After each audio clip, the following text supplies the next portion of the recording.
Catalunya, known as one of the most brutal and unforgiving tracks in the world of motorcycle racing, literally turned into a fierce battle for survival this weekend.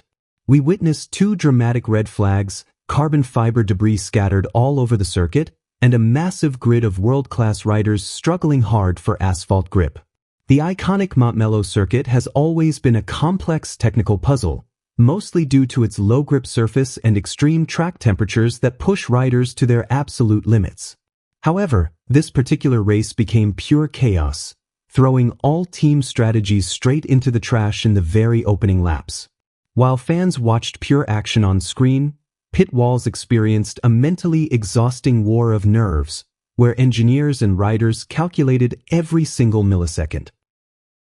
Race winner Fabio Giannantonio rode with absolute surgical precision on his Pertamina Enduro Ducati, while Catalunya's heavily worn and low-grip asphalt was waiting in ambush to completely destroy the rear tire early. The talented Italian rider perfectly used the mechanical advantage of the Ducati chassis and electronic mapping. Keeping tire temperatures in the right window during a twice-stopped race is a true and highly critical engineering success. While his rivals suffered severe wheel spin and sacrificed their tires at corner exits, Giannantonio managed his throttle control very millimetrically, protecting his pace and saving vital tire life for the final laps. This victory was not just about pure speed, it was a concrete lesson in tire management and tactical maturity in modern MotoGP throughout the entire race.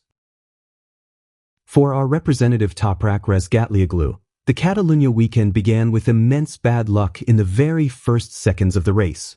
Failing to properly manage the electronic launch control and clutch sensitivity that prevents wheelies during critical superbike starts completely cost Toprak a very heavy price this time.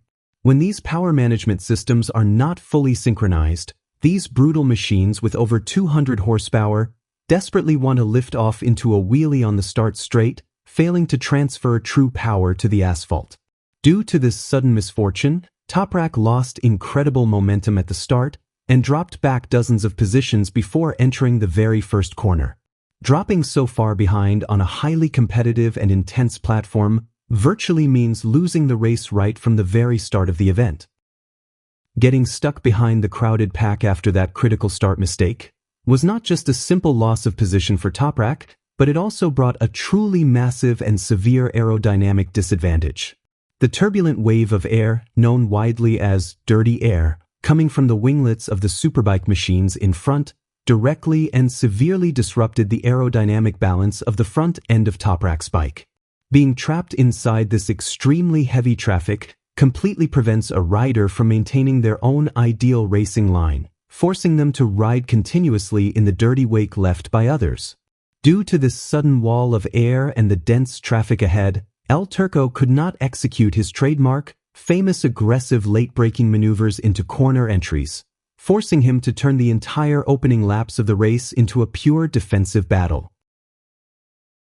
The asphalt structure of the Catalunya circuit inherently undermines the drive that the bikes get from the rear tire at high lean angles. This characteristic causes the rear of the bike to constantly slide back and forth during corner exits, leading directly and severely to the wheel spin effect. One of the main issues Toprak complained about most throughout the entire race was this extremely critical lack of rear grip. When the Pramac Yamaha chassis failed to deliver the power to the asphalt under these low traction conditions, it completely lost the crucial acceleration battle against its rivals when exiting the turns. This major crisis, which also directly affected serious top-end straight-line speed, caused Toprak to become an easy target on the straights or take extra risks just to catch those ahead. To fully understand the limits of Yamaha's current package, it is highly essential to look directly at the data of factory rider Fabio Quartararo. While Quartararo tries to stay online by utilizing the M1's traditional and historical character based on high mid-corner speed, Toprak's aggressive style of sliding the bike and lifting the rear wheel at corner entry fought a truly severe battle of adaptation with Yamaha's chassis structure on this low-grip Catalunya asphalt. Toprak, in the Pramac Yamaha seat, tried to compensate for the bike's lack of rear grip with his own body movements, but the straight-line speed disadvantage and weak acceleration at corner exits directly tied El Turco's hands. This situation is a clear technical proof showing what kind of development path Yamaha needs to follow between two riders with entirely different riding styles. Stopping the race twice with red flags is not just a mechanical break, but a psychological barrier that stirs a storm in the riders' minds. Stopping fast while traveling at 300 kilometers per hour, returning to the pits, and trying not to lose focus while cooling down inside the suit is no easy feat. Restarting the race in your mind while your heart rate is through the roof, and checking the temperatures under tire blankets is a complete war of nerves. For a rider like Toprak, who is new to the team and still in the adaptation process, these interruptions completely reset the organic bond and rhythm he was trying to build with the bike each time. Despite all this, remaining perfectly calm is the ultimate demonstration of an elite athlete's mental muscle power. Although rules strictly forbid making major mechanical changes to the bike during red flag periods, these intervals turned into an absolute tactical war on the pit wall. While the Pramac team and Toprak only renewed tires and performed software checks in their limited time, the real focus was deeply shifted to mental strategy. Analyzing the data from the first start of the race, the technical crew provided Toprak with precise throttle management to compensate for low rear traction in the second start, and exactly what kind of racing line he should follow in the crowd behind his rivals.